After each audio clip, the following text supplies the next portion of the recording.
그러므로 내가 편지로 너희를 근심하게 한 것을 후회하였으나 지금은 후회하지 아니함은 그 편지가 너희로 잠시만 근심하게 한 줄 알미라. 네. 고린도 전서는 고린도 교회의 여러 문제에 대한 해결책, 처방전과 같은 편지라고 이제 말씀을 드렸었는데, 그런데 그 고린도 전서로 인하여서 성도들이 회개하고 삶을 돌이키지 않았습니다. 그래서 고린도 전서 이후에 지금 성경으로 전해지진 않지만 학자들에 의하면은 눈물의 편지라는 한 통의 편지를 더 사도 바울이 고린도 교회에 써서 보냈다라고 얘기를 하고 있습니다. 근데 그 편지가 여기 이제 8절에 나오는 그러므로 내가 편지로 너희를 근심하게 한 것은 그게 그 눈물의 편지를 얘기를 하는 거예요. 근데 그 편지가 강한 책망의 내용이었다고 합니다. 굉장히 날카로운 책망의 내용이었고 그 편지를 받고 고린도 성도들이 근심하였다는 거예요. 내가 편지로 너희를 근심하게 한 것을 후회하였으나 그 편지를 받고 성도들이 너무 두려워하고 근심하고 막 찔려한 거예요. 아파하고. 그런데 지금은 후회하지 아니함은 그 편지가 너희로 잠시만 근심하게 한 줄 알미라. 이렇게 얘기를 합니다. 결국 이제 뒤에 읽다 보면 나오는데 그 책망을 통해서 성도들이 하나님 앞에 회개하는 자리에 나아갈 수 있게 되었다라는 거예요. 할렐루야. 하나님께서는 말씀을 통해서 우리에게 위로하시고 우리를 격려하시기도 하죠.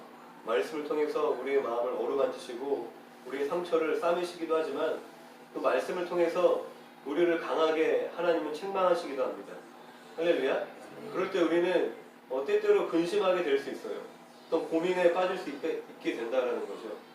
하나님의 말씀이 우리의 자신의 어떤 죄악들을 찌를 때, 밝히 드러낼 때 우리가 그 죄악 때문에 내 안에 끊어지지 않는, 내 안에 감춰진, 내 안에 사람들에게 드러내지 않았던 그 죄악들이 성령께서 조명하시면은 그 안에 감춰지는 것이 없죠. 하나님께서 그러한 것들을 밝히 보게 하셨을 때에 내 마음이 힘들 수도 있다는 겁니다. 그리고 그 말씀 앞에 왜 나는 하나님 앞에 순종하지 못하는가 라고 고민을 할 수도 있고, 나는 정말 믿음이 있는 걸까, 그런 고민을 하게도 된다는 거예요. 더 심지어는 내가 정말 구원받은 사람이 맞나, 나는 내가 하나님께 버림받은 게 아닐까라는 고민에도 빠지게 된다고 합니다. 저도 이제 설교자로서 때때로 이제 날카로운 메시지를 전했을 때 그걸로 인하여서 막 성도들이 표정이 어두워지고 불편해하는 것을 보면은 괜히 이런 얘기했다, 더 좋은 얘기 할 걸, 따뜻한 얘기 할 걸 라는 그러한 생각을 할 때가 종종 있는데, 그런데 그것은 마귀의 미혹입니다. 할렐루야. 10절에 보면은 10절 같이 한번 읽어볼까요? 같이 읽습니다. 시작.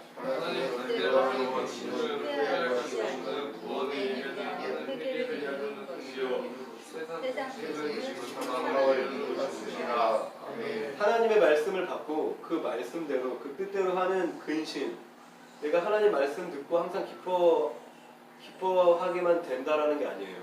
근심하게 될 수도 있지만 그 책망의 말씀 가운데, 그런데 하나님 뜻대로 하는 근심은 어떻게 된대요? 구원에 이르는 회개를 이루는 것이다 라고 얘기를 합니다. 아까 말씀드린 것처럼 고린도 교회 성도들은 사도 바울의 눈물의 편지, 그 강력한 책망의 말씀을 듣고 처음에는 근심하였으나 결국 어떻게 됐대요? 구원에 이르는 회개를 하게 되었다라고 얘기를 하고 있습니다. 하나님의 역사가 저와 여러분의 삶에 시작되는 그 출발점은 내가 죄인임을 아는 것에서부터 모든 것이 시작됩니다. 할렐루야. 내 삶이 망가지는 것도 내가 죄인임을 망각한 거로부터 시작되는 거예요. 내 주제 파악 못하고 내 마음이 높아지고부터 모든 것들이 어그러지기 시작하는 겁니다. 내가 하나님의 역사를 내가 경험하고 맛보기 시작하는 것도 내가 하나님 앞에 어떠한 존재인지를 겸손히 깨닫고 내가 죄인임을 자각할 때부터 하나님의 역사가 나의 삶에 이루어지기 시작하는 것입니다. 할렐루야. 마태복음 5장 3절에도 심령이 가난한 자는 복이 있나니 천국이 그들의 것이며 라고 예수님이 말씀을 하시죠. 하나님이 저와 여러분들에게 주시는 위로와 사랑은 죽을 수밖에 없는 죄인을 용서하신 은혜예요. 더 내가 원하는 것, 바라는 것, 내가 필요하는 것을 더 주신 은혜가 아니라 죽을 수밖에 없는 죄인을 용서하신 그 사랑이고, 날마다 죄와 싸우는 죄인들을 격려하는 위로인 거예요.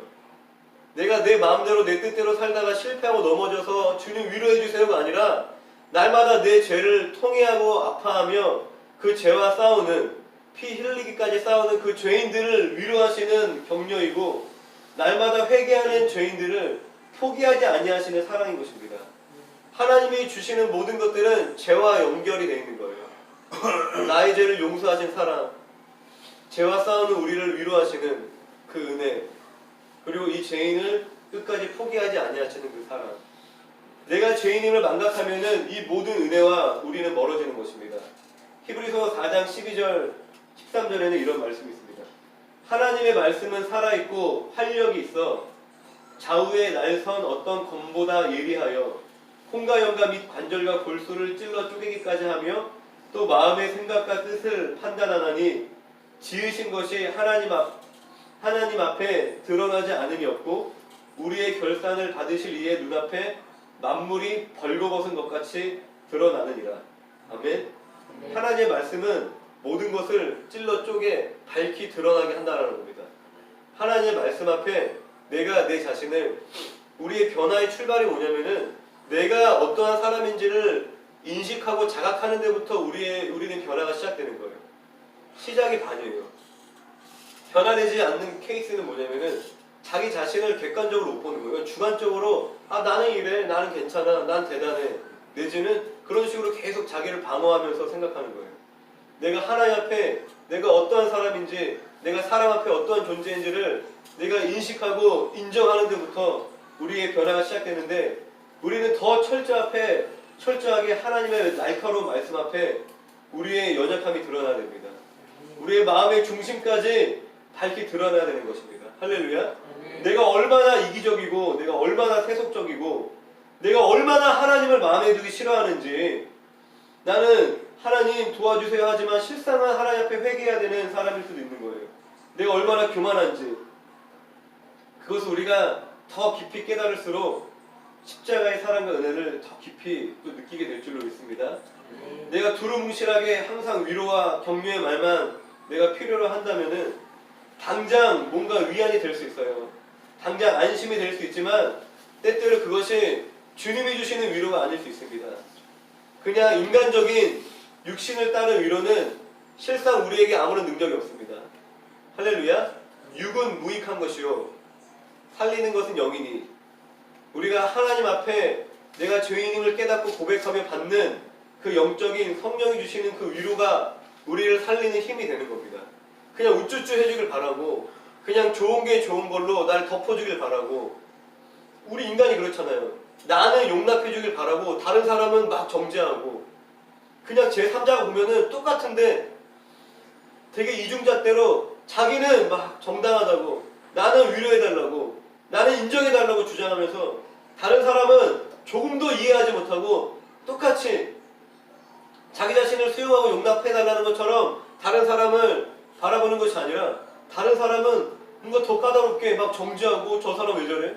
조금도 이해하지 못하는 거예요. 할렐루야.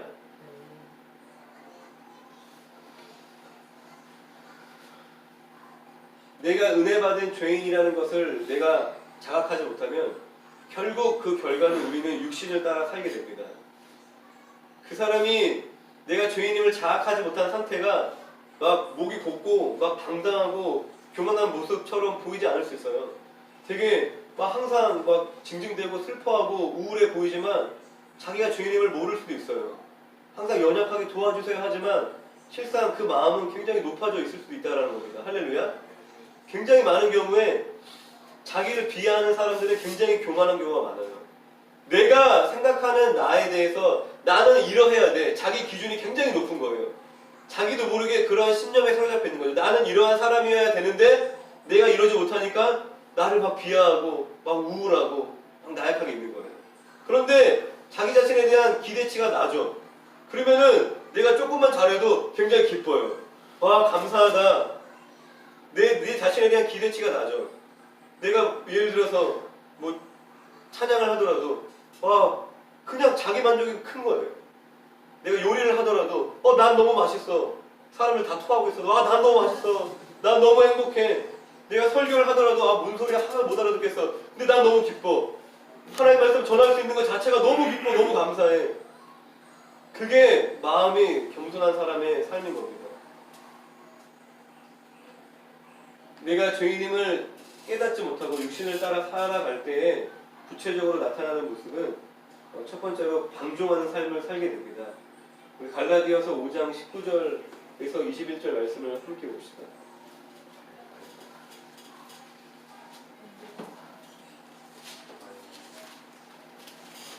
갈라디아서 5장 19절에서 21절. 5장 19절에서 21절.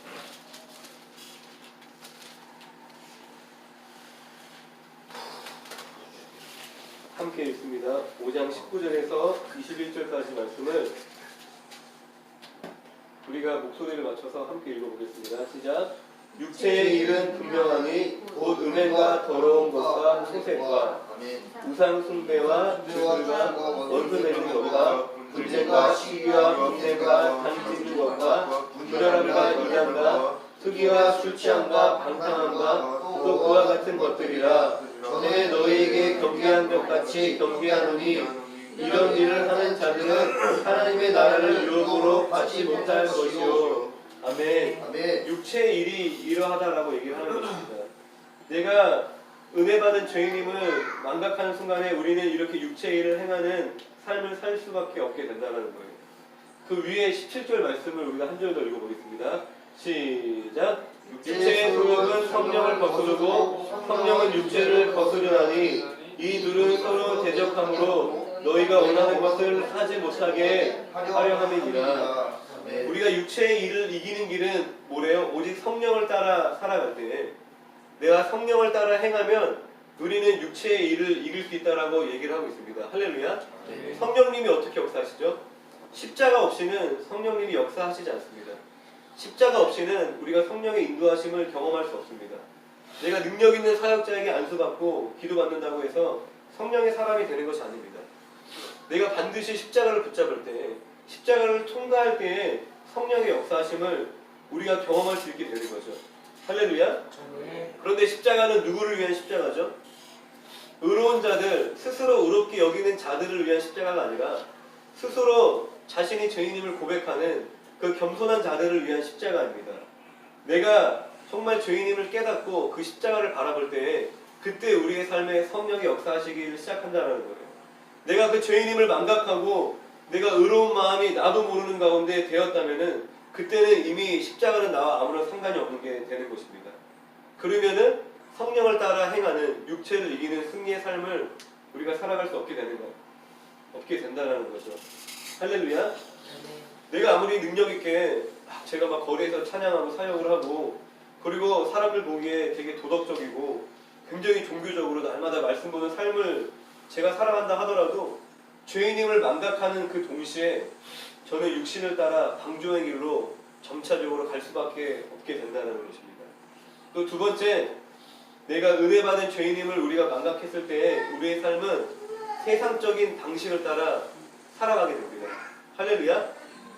그런 육체의 일, 막 그냥 듣기만 해도 끔찍한 그 일들을 하는 것 뿐더러 그냥 세상적인 방식을 따라 우리가 살게 된다는 겁니다. 에베소서 2장 1절 2절 말씀을 같이 한번 봅시다. 몇 장만 넘기면 돼요. 에베소서 2장 1절 2절 함께 읽어보겠습니다.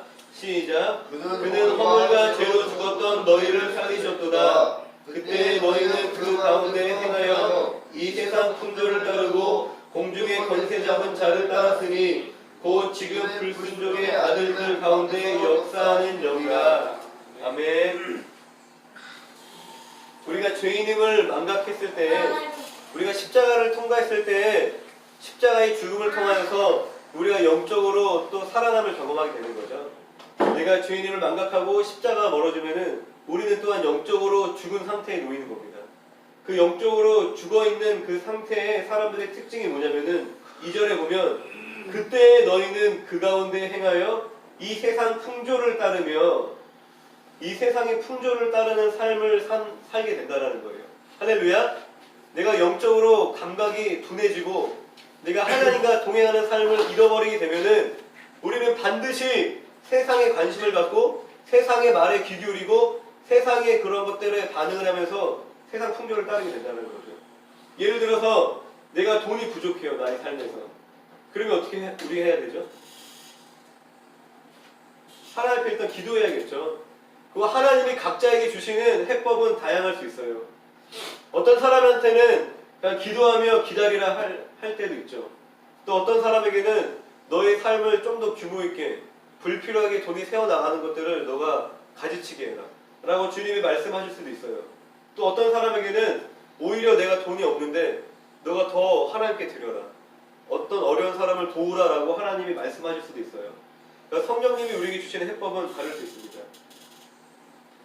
그리고 어떤 사람에게는 내가 돈이 쪼달려서 하나님 돈 주세요 기도했는데 어떤 사람한테는 너가 돈을 의지하고 사랑하는 마음을 회개하라, 그렇게 말씀하실 수도 있다는 거예요. 지금 열거했던 것들이 다 주님이 저한테 그때에 따라 말씀하셨던 것들이에요.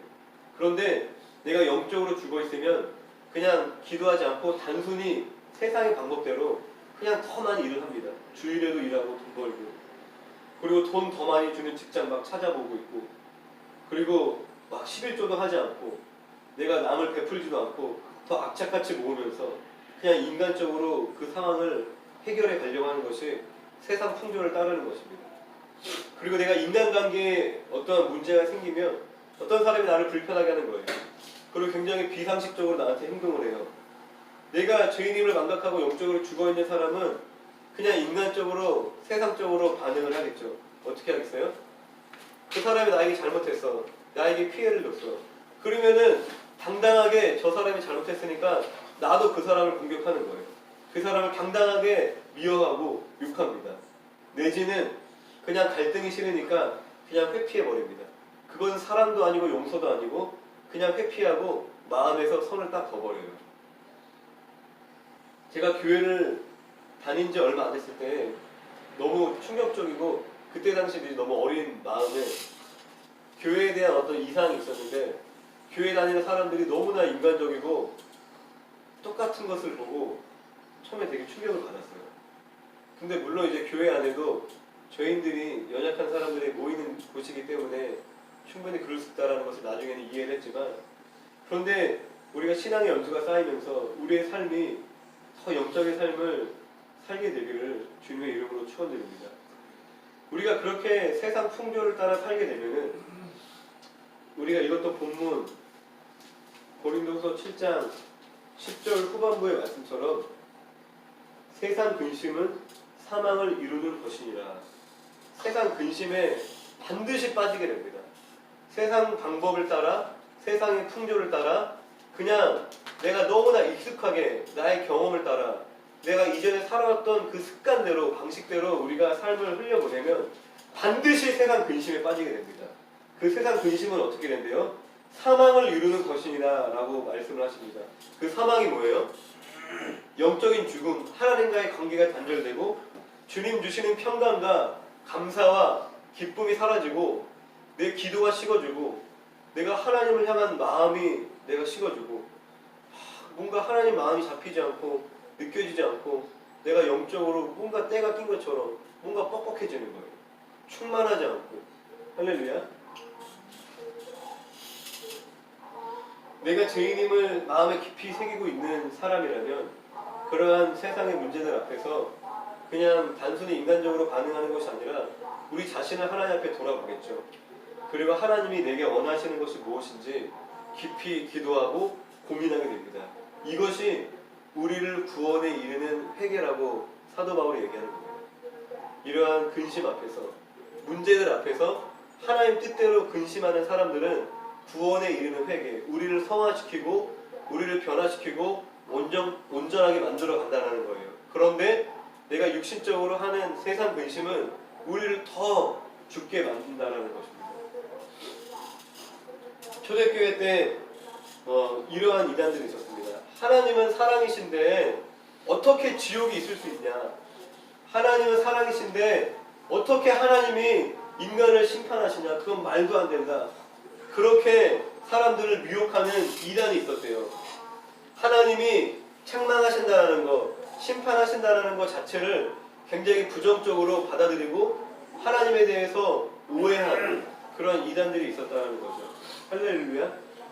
근데 그게 이 시대의 크리스찬들 가운데서도 저는 굉장히 많다고 생각합니다. 거짓된 평화, 거짓된 사랑에 미혹돼서 그냥 좋은 게 좋은 거, 그냥 동성애자들도 사랑해야겠죠. 하지만 진리가 없이 옳은 방향이 없이 무분별하게 그냥 다짜고짜 수용하는 그런 사랑을 추구한다는 거예요. 그것을 자기 자신에게도 대입하는 거죠. 회개 없이 자기 죄에 대한 증명함이 없이 그냥 하나님이 날 사랑하시니까 그냥 무조건 내 편이 되었으면 좋겠는 거예요. 나를 그냥 이해해줬으면 좋겠는 거예요. 할렐루야. 하나님이 우리를 있는 모습 그대로 사랑해 주시는 건 맞습니다. 우리를 내가 죄 있는 모습이지만 그 모습 그대로 우리를 품어 안아 주시지만 우리가 그 모습 그대로 살기를 또한 원하시진 않아요. 우리가 죄와 싸워 승리하고 우리가 하나님 앞에 더욱더 거룩함으로 하나님과 더 깊은 친밀한 관계를 맺기를 주님은 원하십니다. 그래서 하나님 우리를 책망하시기도 하고 때때로 우리에게 회초리를 들기도 하신다는 거예요. 그게 하나님의 사랑임을 우리가 깨달아야 되는 겁니다. 히브리서 12장 7절 8절에 이런 말씀이 있습니다. 너희가 참음은 징계를 받기 위함이라 하나님이 아들과 같이 너희를 대우하시나니 하나님이 아들같이 우리를 대우하신대요. 어찌 아버지가 징계하지 않는 아들이 있으리요. 친아버지는 그 아들을 반드시 징계한다라는 거예요. 징계는 다 받는 것이 아니거든 너희에게 없으면 사생자여 친아들이 아니니라. 만약 우리에게 하나님께서 책망하시지 않고 우리를 징계하시지 않는다면은 그것은 아싸 할렐루야가 아니라 어쩌면은 내가 하나님께 버림받고 내가 하나님의 친아들이 내가 하나님의 자녀가 아닐 수 있다는 거죠. 반대로 얘기하면은 하나님이 나를 책망하시고 나를 징계하시는 것이 우리가 하나님의 자녀라는 또한 증거라는 거예요. 징계라는 것은 사랑의 동기로 행해지는 것입니다. 할렐루야. 징계는 결코 달달하지 않아요. 하지만 그 징계 자체를 하나님 우리를 책망하시는 것 자체를 내가 부정적으로 이해하고 받아들인다면은 하나님이 우리를 징계할 때마다 우리는 어떻게 하겠어요? 하나님에 대해서 불평 불만을 하게 돼요. 하나님의 성품에 대해서 우리가 오해를 하게 되는 거예요. 하나님이 막 나를 공격하고 나를 못살게 구는 그러한 강팍하고 인색한 분으로 하나님을 오해하는 거죠. 그런데 말씀드린 것처럼 하나님의 징계는 사랑인 것입니다. 바울이 이들에게 고린도 교회 성도들에게 책망의 편지를 썼던 그 목적도 12절에 보면은 12절 말씀을 같이 한번 읽어볼까요? 시작. 내 너희는 12절 시작. 그런즉 내가 너희에게 쓴 것은 그 불의를 행한 자를 위한 것도 아니요 불의를 당한 자를 위한 것도 아니요 오직 우리를 위한 너희의 간절함이 하나님 앞에서 너희에게 나타나게 하려 함이로다. 아멘. 바울이 그들에게 책망의 편지를 쓴 것은 자기가 억울해서 분풀이하려고 쓴 게 아니라는 거예요. 그리고 그 가해자들을 그냥 심판하기 위해서 처벌하기 위해서 쓴 것도 아니고 피해자들을 그냥 단순히 위로하기 위해서만 쓰여진 것이 아니라는 겁니다. 그 글을 통하여서 고린도 교회의 성도들의 간절함이 나타나길 원하셨다라고 얘기를 하고 있죠. 그 간절함이라는 것은 그 성도들의 진심입니다. 그 간절함이라는 그 원어가 이 진심이라는 의미도 포함되어져 있는데 그 성도들 안에 있는 그들이 비록 지금은 미혹당해서 사도 바울을 비방하고 오해하고 있지만 할렐루야. 그런데 그들 안에 하나님을 향한 또 사도 바울을 향한 그 순전한 마음이 있음을 사도 바울은 신뢰하고 있었다는 겁니다. 그래서 그 책망의 편지를 통하여서 그들이 깨닫고 돌이키기를 원했다는 겁니다. 고린도전서 4장 14절에 또한 사도 바울이 성도들에게 편지를 쓰는 자신의 마음에 대해서 이야기를 하고 있어요. 할렐루야. 이 앞쪽에 집중하세요.